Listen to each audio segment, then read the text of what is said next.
Okay, so good day everyone. This is the prelim problem set for college algebra and plain trigonometry for BS architecture. So, the following problems that would be shown in this recorded video lecture would be given into your prelim exam. So, you must take note of each problem. Take note of each problem that would be possible to be shown on your prelim exam, and then you can use it as your reference for making your own problem set. When rounded off to four significant figures, 102.4886 becomes, so usually, discuss natin yung four significant figures, kailangan travel mo yung number pa left side, okay? So ngayon, pag sinabi rounded off into four significant figures, dapat apat lang na whole number ang iyong makikita, okay?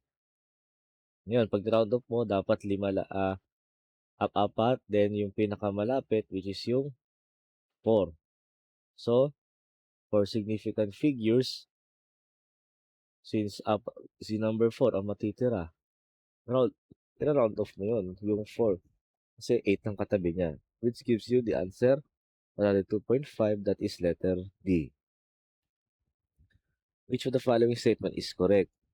So A, 0.0010 has one significant figures, only it has 2. Kasi pag nag-count ka from left, that is stop by 0 and 1. 200 has two significant figure, only 1. Kasi wala naman siyang decimal point. Ang kinakount mo ay yung mismong whole number only. That is 2. Counting from the left side. Counting from right to left pala. Counting from right to left. Only 2 yung significant figure. That is only whole number. D, 0.003280 has 3 significant figures, has 4 significant figure. Since paano yun? 4 significant figure. So, travel mo, 0, 2, 0, 8, counted as 1, 2, 3. So, 0, 8, 2, and 3, that is the significant figure, which gives you 4. It will only leave you the option. The correct answer is letter C.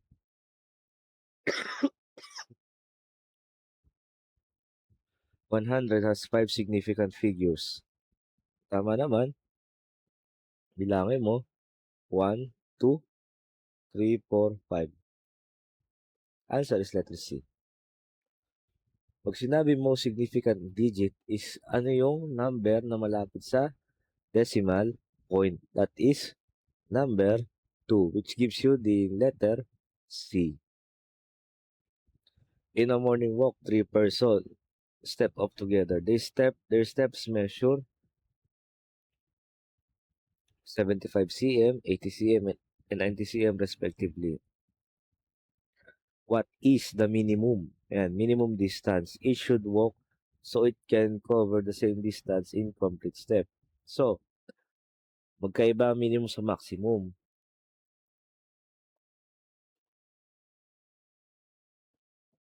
So, gamit tayong calculator. So, dito, turuan ko ulit kayo paano mag-clear ng calculator. So, you only shift and then 9. Ito, gamit ko 570 ES to. Then, all, number 3. Reset all equals yes. AC. Okay. Pag hinanap mo ang maximum, ang ibibigay sa iyo, ibang sagot. Ito ang maximum. 75 times 80 times 90.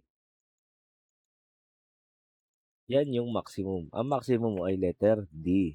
So, hindi yan yung tamang sagot. Pag maximum tinanong, yan yung tamang sagot, letter D. Eh ngayon, minimum ang hinahanap. So, you need to find for the LCM. Least common multiple, okay?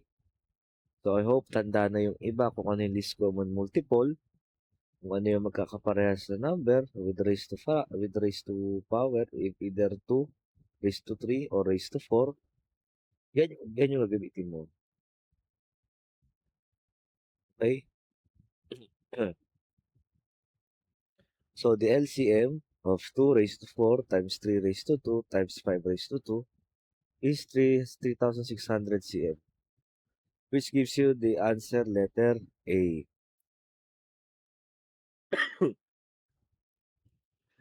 Determine the absolute value of the complex number 3 plus 4i. So, hinahanap ay complex. So, usually, pwede mo siya ma-solve regular sa calculator. Paano? Absolute value. So, try natin i-follow yung format ni calculator. So, shift squared. Mali. Squared lang. Ito lang. Itong icon na to. Squared. 3 squared. 3 squared plus 4 squared. Yan. Yan lang yung pag-compute ng absolute value. Paano pag nalimutan mo itong format na to? So, gamitin mo si mode ng calculator. So, follow mode 2. Yan, complex mode. And then, hanapin mo yung absolute sign value. That is shift and then hyphen. That is absolute logo. So, i-write mo 3 plus 4. Asa ng letter I? That is shift English. Then, equals. That would give you answer also the same 5, which is the letter C. Find the x. Find the value of x to satisfy the following equation. X plus y is equals to 7. X squared plus 2y squared is equals to 34. So, by at ito yung isang equation, isa-substitute mo lang, isa-substitute mo, ita-transfer mo yan, ito.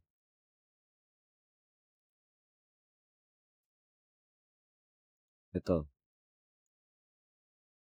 So, yung x plus y is equals to 7 mo, usually magiging y is equals to 7 minus x. Kung ita-transfer mo yan. Y is equals to 7 minus x. Yan yung equation 1 mo ngayon.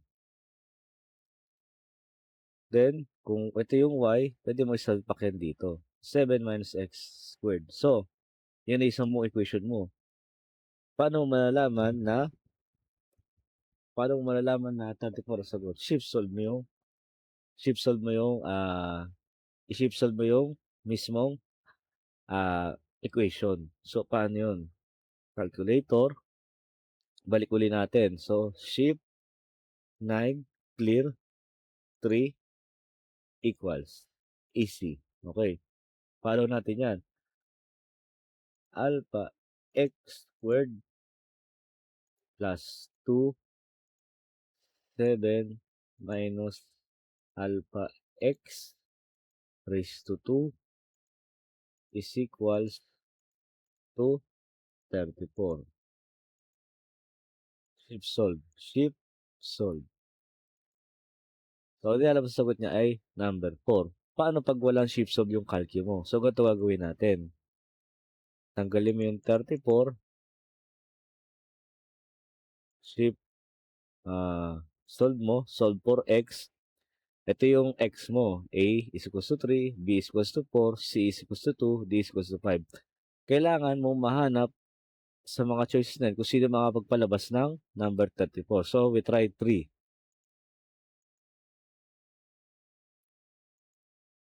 So, we try alpha x.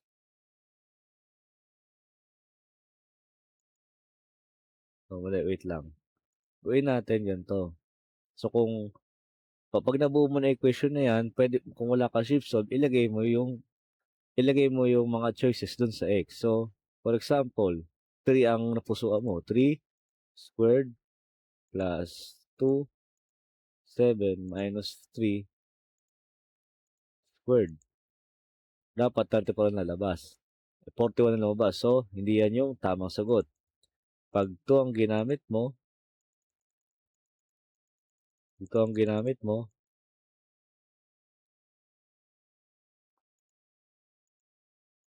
54 naman ang sagot. Pag 5 ang ginamit mo, 5,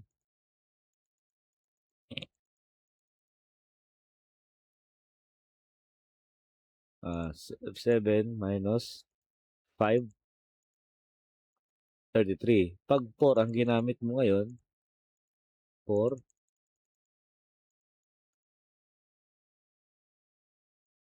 o yan, 34 ang tamang sagot. So, ito yung isang method 'pag wala kang flip solve sa Calcu. Kailangan mo na i-transfer yung equation, okay? The answer is letter B. Which are all the ordered triples for real numbers x, y, z which satisfies the following equation: x plus y times x plus y plus z to 384, y plus z, x plus y plus z 288, x plus z times x plus y plus z 480. So, ito yung long method. Ayan, yan yung long method. Ngayon, paano natin siya masosolve nang hindi natin ginagawa yung ganyang kahabang method? Which is, ito yung expanded. Ito yung normal method. Paano natin siya gagawin ng mabilis? So, ganito gagawin natin. Labas ang calcu. So, ganito tayo magsosolve. Ito yung mga numbers, option. Yung mga option, okay? 12, 4, 8. Ito yung para sa x, ito yung para sa y, ito yung para sa c. Ito din, para sa x, negative 12, negative 4, negative 8. Dapat, maalin sa ginamit mo na yan is mapapalabas mo si 384, si 288, at si 480. Ngayon, paano mo siya ah, gagawin? So, usually ganito lang yan. Diba? X plus Y. Ito yung ginagamitan ng shift solve. So, usually, follow mo lang yan. 12 plus 12 plus 4, which is yung 12. Isulat natin ito. Okay? Tiin natin ito. Ito ay para sa X. Ito ay para sa Y. Ito ay para sa Z. 12 plus 4 parenthesis uli, x plus y plus z. So, 12 plus 4 plus 8. 384. Ngayon, itry naman natin yung negative. Negative. So, ito, yung negative sign plus negative sign ng negative 4. Negative sign uli. Negative sign uli. Then negative sign uli. 384 pa rin. Okay.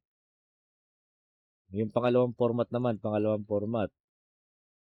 y plus z. So, that is 4 plus 8 times x plus y plus z. So, 12 plus 4 plus 8. 288. Gawin naman natin negative. So, negative 4 plus negative 8 plus negative 12 plus negative 4 plus negative 8. 8 equals 288. So, halos 1 and 2 na yung 1 and 2 na yung napapalabas. I-confirm ulit natin sa pangatlo. Okay. X plus Z. So, that is 12 plus 8 times 12 plus 4 plus 8 equals 480. Gawin natin negative. Negative 12 plus negative 8, negative 12 plus negative 4 plus negative 8. 480 pa rin. So, ang tamang sagot, kahit gamitin mo yung 1 and 2 values, mapapalabas mo yung tamang hinihingi dun sa real number equation, which is 384, 288, at 480. Ang sagot ay letter C. Which of the following is a prime number? Ito, basic. Ito, di na natin to kailangan i-recall. The prime number is 313, okay?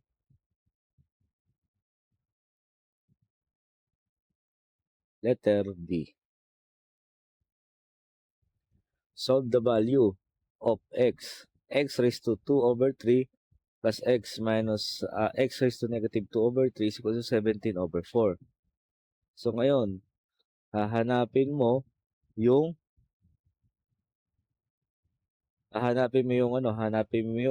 values ng hahanapin mo yung value ng x. So ito yung long method.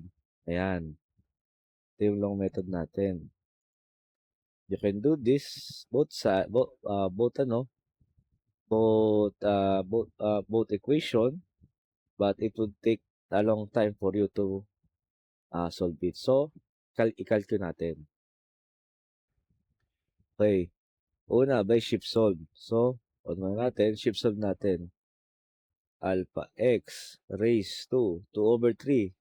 2 over 3 plus alpha x raised to negative 2 over 3. Then, alpha equals 17 over 4. 17 over 4. Then, you press shift solve. Shift solve. So, any larger number, gawin natin 10. Oh, ang sagot ay 8, which is si letter A. So, ngayon, paano natin siya gagawin nang wala kang shift solve? So, ganito gagawin natin. Ganito. Okay? Ito gawin natin. Dapat mapalabas mo si 17 over 4 pag ginagamit mo yung choices. So, ito yung format. X raised to 2 over 3 plus x raised to negative 2 over 3. Calc. Ayan tatanong yan ng x. Gamitin mo muna si letter B kasi na-confirm natin tama yung A. Gamitin mo ng letter B. So, 1 over 8.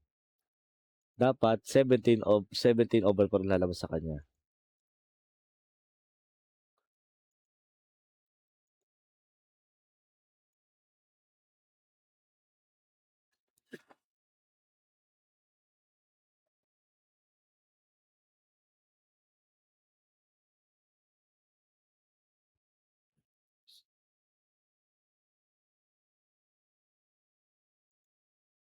Okay, excuse me. So, try natin uli. Alpha x raised to 2 over 3 plus alpha x.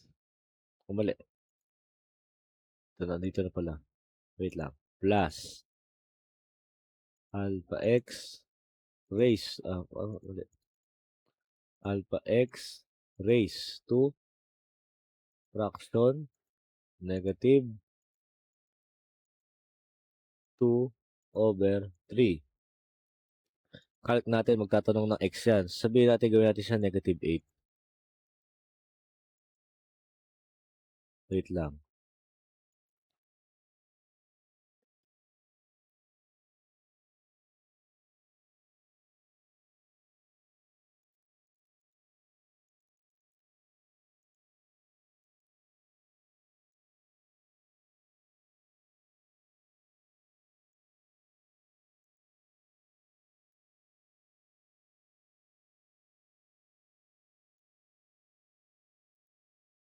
Pwede mong gamitin si values ng x. So, ganito na lang gawin natin. Para sa walang kasi kung pala iba kasi wala din palang feature na calc dito.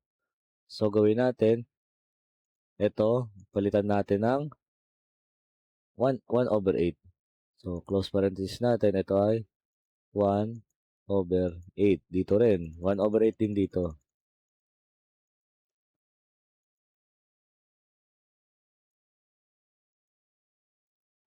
One over 8.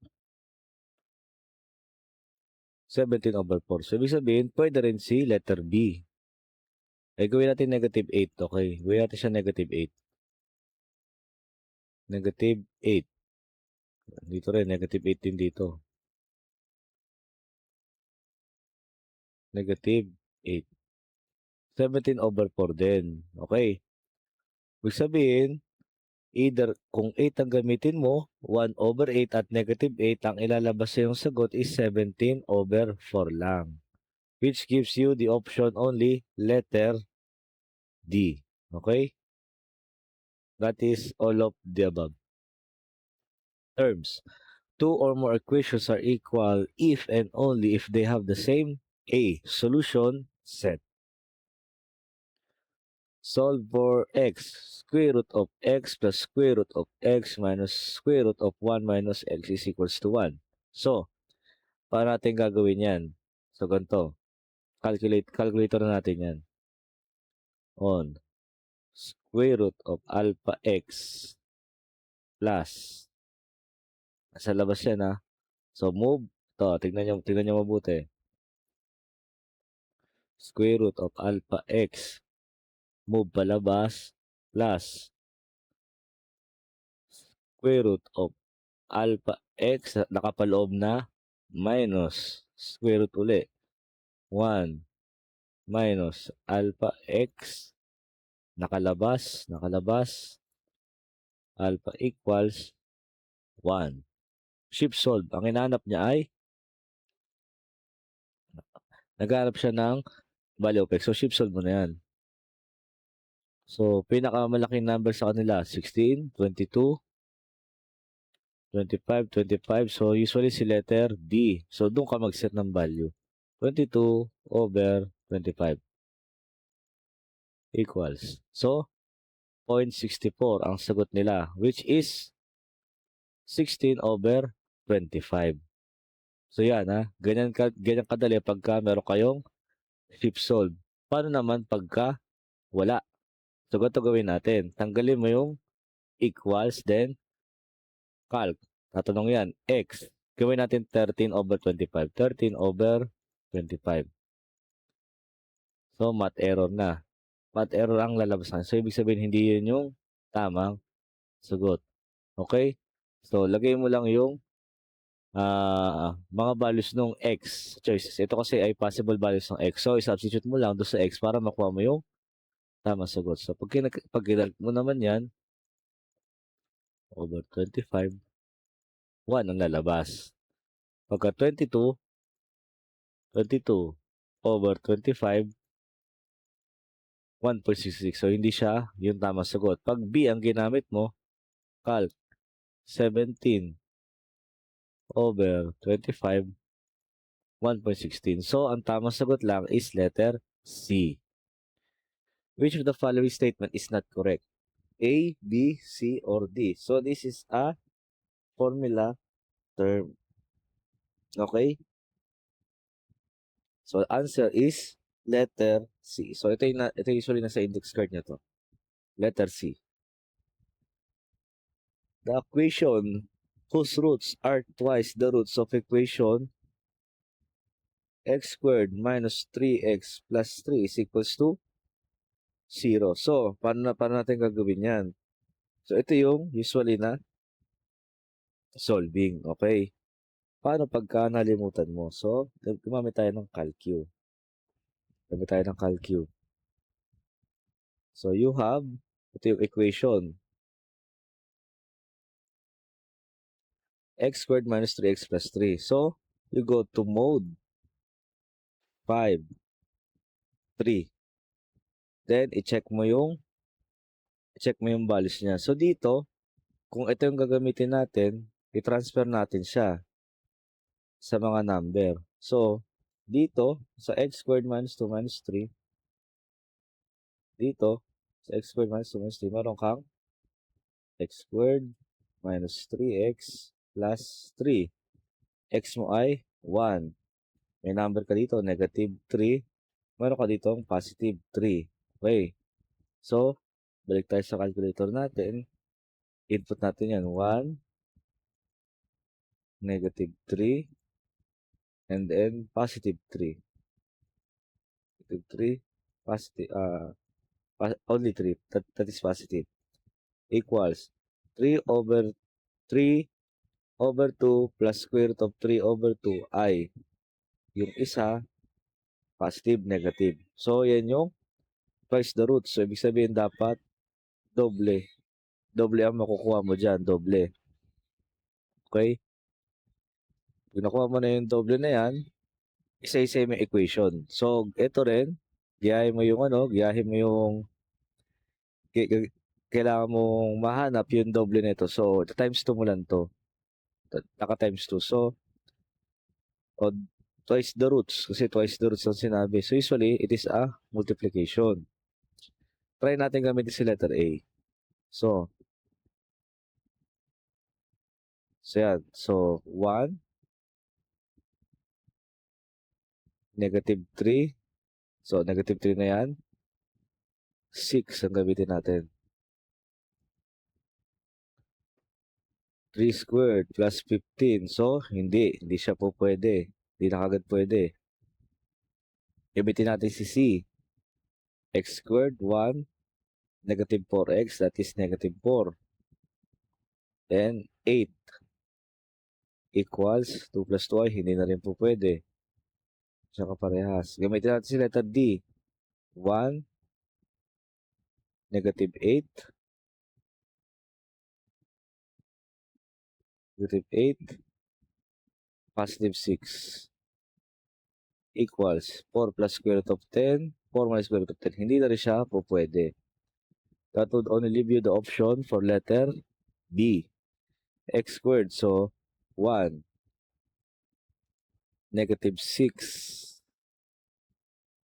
and then positive 12. Yan. So, same siya no value na naandun sa solve natin sa 3 squared plus x squared minus 3x plus 3 is equals to 0. So, same siya. Okay. Yun din. So, the answer is letter B. Solve the value of x in the equation. 38.5x raised to x equals to 6.5x minus 2. Okay. So, calculate natin. Calculate natin ito. Okay. Ngayon, paano natin siya gagawin? So, usually, we will have shift solve. So, balik tayo sa mode computation. Okay, mode computation tayo. Mode 1. Gawin natin yan. Okay?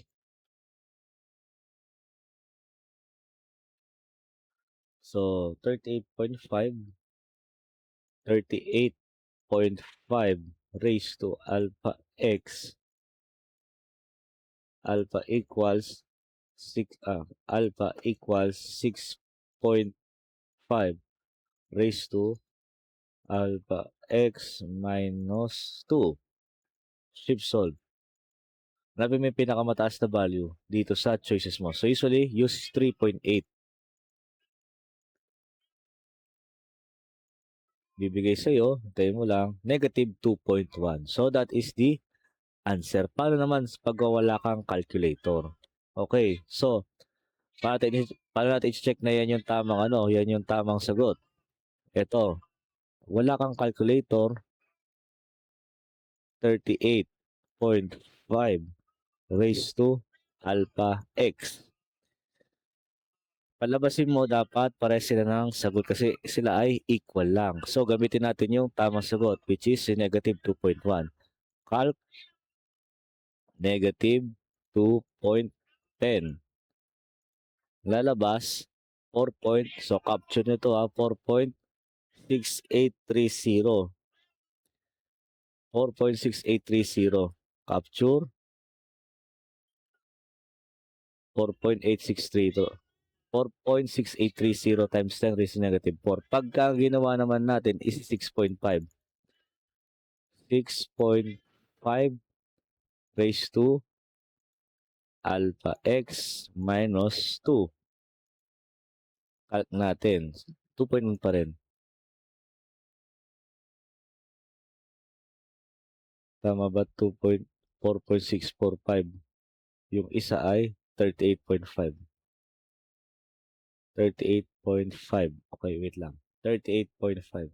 4.6457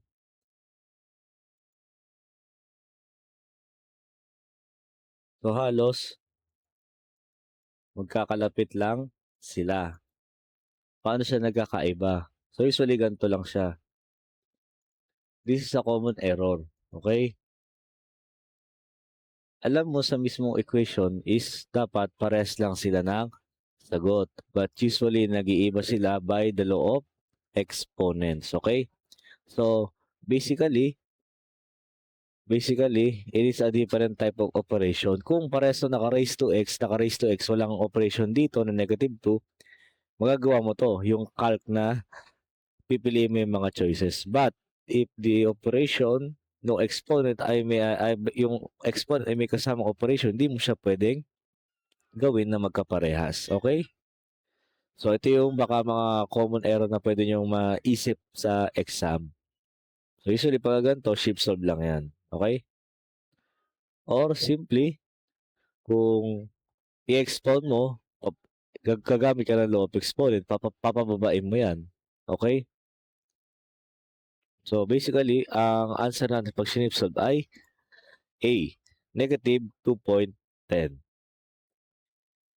Simplify, logarithm of x plus logarithm of x raised to 3 plus logarithm of x raised to 5. So, ito yung solution, okay? Ito yung solution. Okay? Paano natin siya gagawin sa calculator? So, di mo siya pwedeng i-shift solve kasi wala naman siyang katumbas na equivalent dito. Wala siyang katumbas na equivalent dito. Dito. Ah, dito. Ay, wala siyang katumbas na equivalent dito. Ba? Log x plus log x raised to 3 plus log x raised to 5. Wala siyang katumbas na x dito. Wala. So, gagawin natin through through using an estimated number. So, estimated number, kahit anong number, basta wag naman masyadong malaki. So, dito, usually, ito ay 2.2. 2.2 gamitin natin dito. So, calculator tayo, 2.2. Shift tayo sa calculator, okay. Ayan, gamitin natin. So, that is on degree operation. So, logarithm alpha x plus logarithm alpha x raised to 3 plus logarithm alpha x raised to 5. Okay, calc. Maghanap ka ng value na positive. So, 2.2 gamitin natin. 3.0818. So, paano natin gagawin yung magkakaparehas na? Paano natin malaman kung sino may tamang sagot? So, dito sa problem ito, ang tamang sagot daw ay si letter C. So, paano natin siya malalaman? So, 2.2 ang ginamit natin sa kanya. So, gamitin natin si 9 logarithm x. 9 logarithm, 9 logarithm of alpha x. Calc, 2.2. Same. So, once na mag-calc ka dito sa mga choices na dapat, kung anong sagot ni tanong, yun din dapat ang sagot ng mga choices. So, kung may kapares ka na 3.08, o sabihin natin, gawin natin 15 log x to. 15 log x. O, 5.13. Hindi na siya kaparehas, no? 3.448. So, usually, i-ano natin, x raised to 3,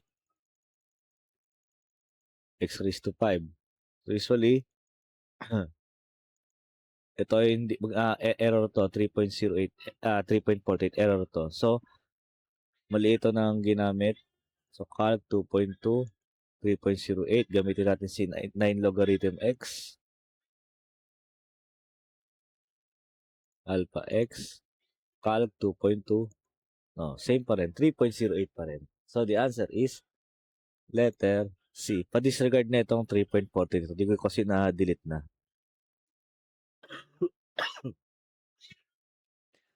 If the sum of the roots of a quadratic equation is 12 and the product is 36, what is the difference of the roots? So usually you need to identify what is the roots, what is the sum of the roots, 12, and then the product. So usually, product is yung walang kasamang letter. The sum is yung yung nasa gitna, which is the 12x. So, pwede mo siyang isolve through quadratic equation. Meron kang formula sa index card. But, using calculator, pwede mo na siyang gawin as ganito. Mode 5, 3. So, usually, x would be 1, b, since negative yan, negative 12. 36, whole number, 36. So, equals, you have 6 only, x. So, ibig sabihin, yan yung isang root, x1, yung isang root ay yun. So, dalawang root sila, x1 at x2. But if x lang ang binigay, ibig sabihin, same lang sila. Same ng root. Same ang x1 is same ang x1 at x2. So, pag hinanap ang difference ng roots, so ibig sabihin, x1 minus x2. Eh, since parehas lang sila, x1 at x2, kaya 6 minus 6, yan ay 0. Okay? Huwag mali dito may choices na 6 dito. Pagka hinanap lang ay yung x1, yung isang root, x1, 6 ang sagot. But then, pag hinanap yung difference ng root, since same ang x1 ay at x2, so 6 minus 6, yan ay 0.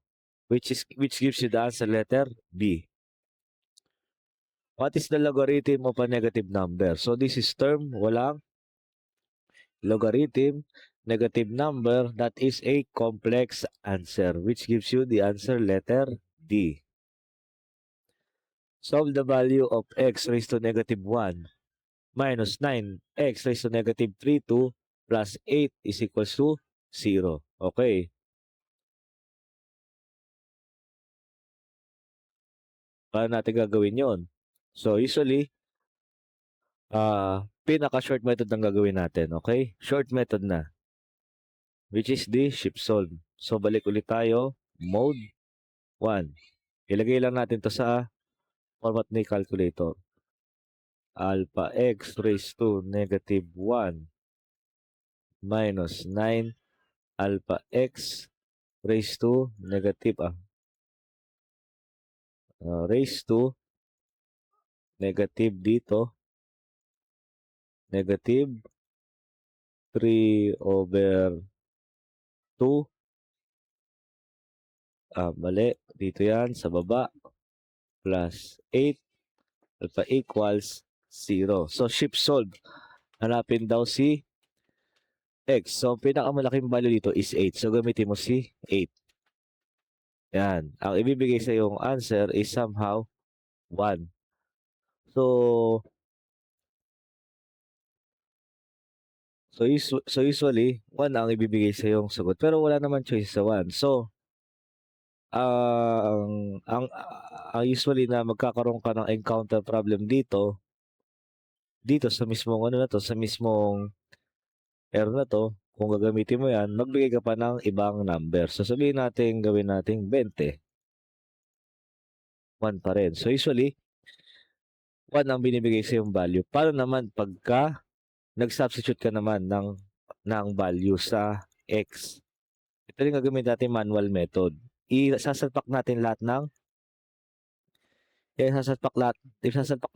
choices at kung sino makapag-arrive sa sagot na 0, yun yung tamang sagot. So, lagay natin si 1 over 8. Calc 1 over 8. Mali. So, negative 1.87. So, calculate natin. Negative 1. Math error. So, hindi na siya yung tamang sagot. Calculate. 8. 7.727. Calc 1 over 4. Negative 60. So usually, it would give you a different answer pagka yan ay kinakalk mo. Pero ano yung pinakamalapit na sagot para sa 0? Which is yung sino yung may pinakamalaking negative value. Okay? Sino may pinakamalaking negative value. But if you shift solve halos, that would give you only the answer of 1. Or you simply pinakamalapit sa value ng 1 is 1/4. Okay? So, i-practicein ito sa solving and then dapat maunawaan natin kung paano siya sinosolve. Importante na meron kayong calculator dito. Answer is letter D.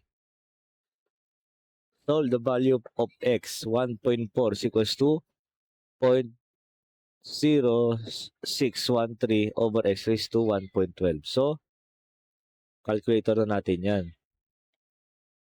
So, format 1.4 alpha equals, so fraction yan, 0.6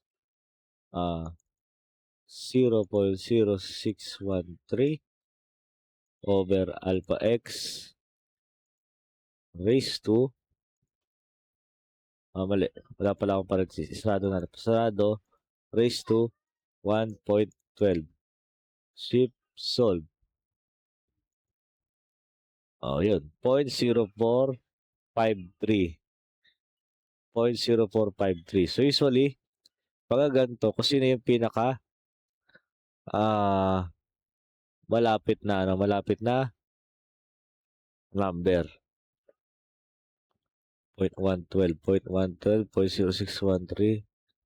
So, usually, shift solve. Yan, 0.045. So, pinakamalapit na sagot sa kanya is si letter B kasi siya lang ang 0.04. So, 4.045 pinaka-nearest answer is letter B. What are the roots of the cubic equation? X cubed minus 8x plus 3 is equals to 0. So, madali lang ito sa calculator natin. Okay, paano? On mo natin yung calculator natin on mode. Equation tayo. 5. Hanapin natin yung same format niya, which is gives you the number 4. So, bibigay sa yung pattern uli. Kung x, yan ay positive 1. Negative 8 gives you negative 8 only. Negative 8. And then, positive 3. Then, equals 4 square root of 13 or 7.6. Okay? Yan yung isa. 0.39. Okay, 0.39. So, usually, may x2 na. x3 ay 0. So, check natin ba't nag-iiba yung sagot. Okay? Check natin Excuse me. 1 raised to 3. Mode 5-4 ba ginawa ko? Mode 5-4. So, usually, CD. Ayun. Wala pa pala akong ano. So, mali tayo ng lagay. Wait lang. Okay. Clear muna natin. Ulit tayo. Mode 5. Since yan ay 4.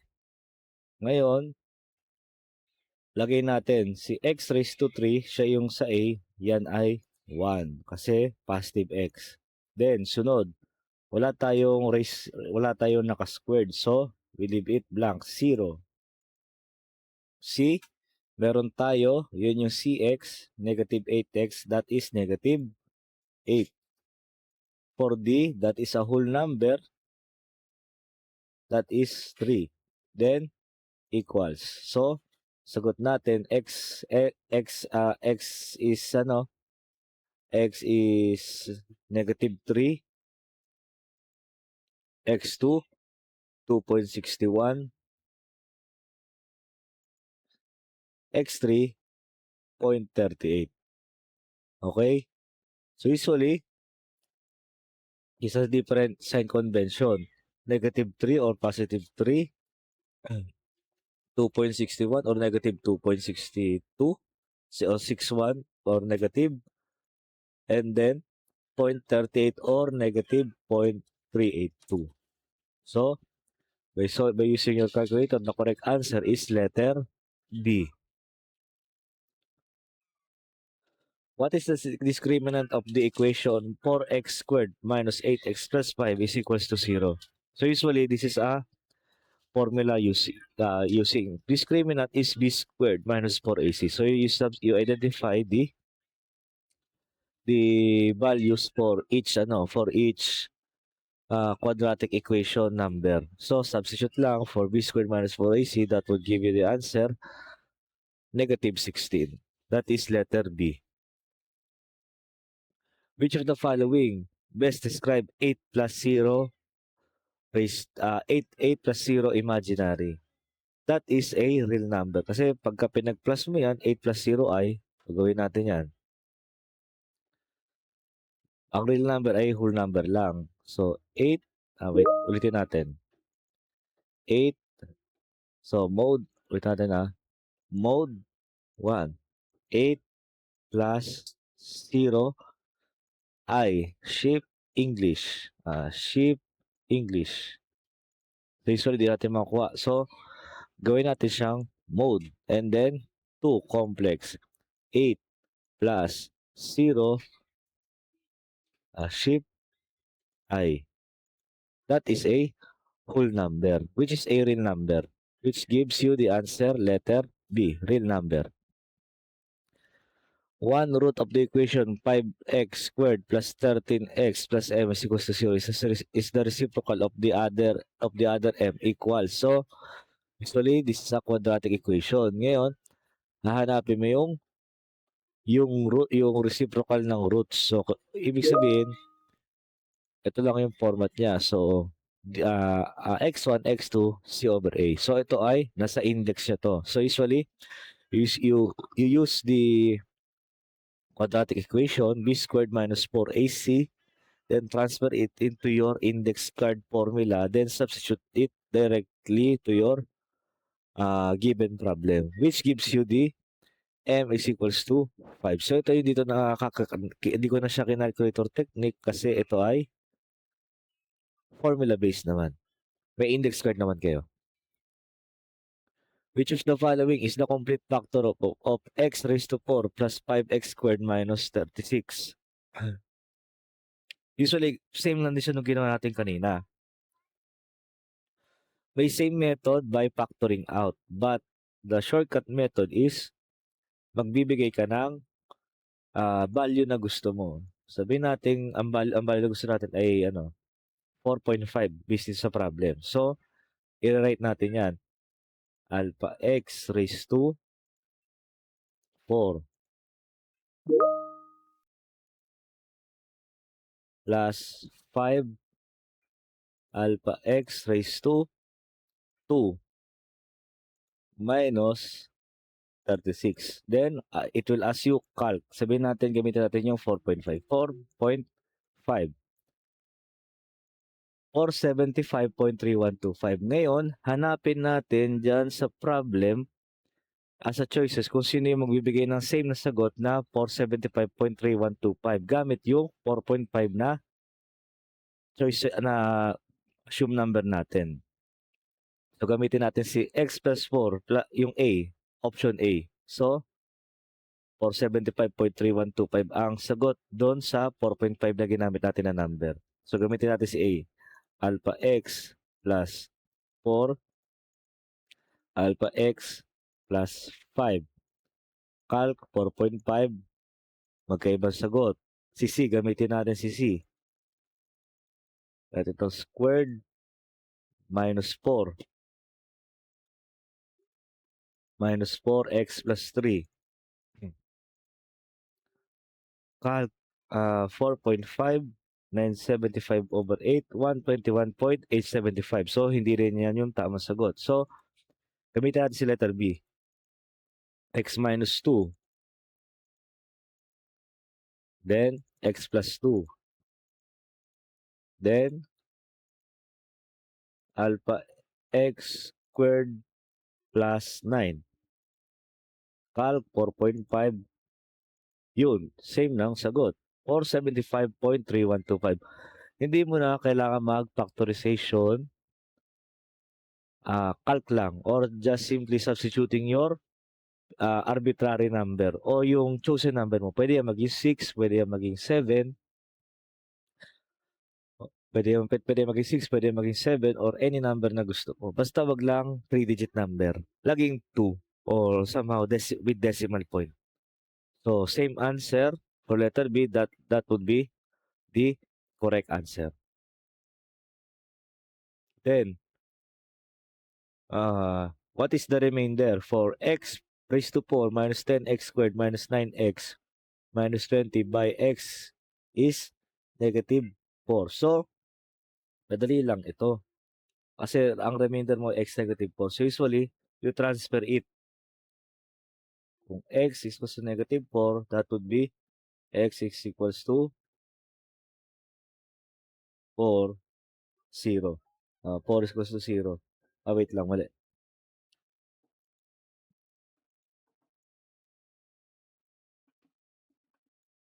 So, usually, this is ano lang. So, this is an easy to solve.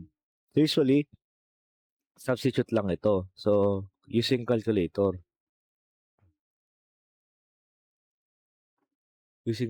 So, usually, i-rate mo lang para short calculation ka na. I-rate mo lang yung